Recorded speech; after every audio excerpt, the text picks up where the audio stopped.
Եվ այն ծրագրերը, որ կան, որոնք որ օգնում էին, նպաստում էին, որ այդ մարդիկ վարձը տան,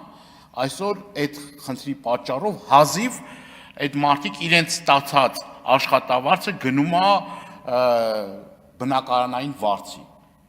Հիմա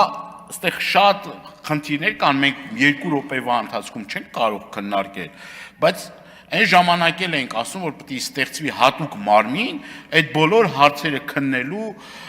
հետևություններ անելու, միգուցե նաև անհրաժեշտություն լիներ, որպեսզի պետությունը վերցներ ճիշտ է բեռա, բայց վերցներ այդ պատասխանատվությունը իր վրա եւ բնակարաններ կառուցելու եւ մարդկանց տրամադրելու։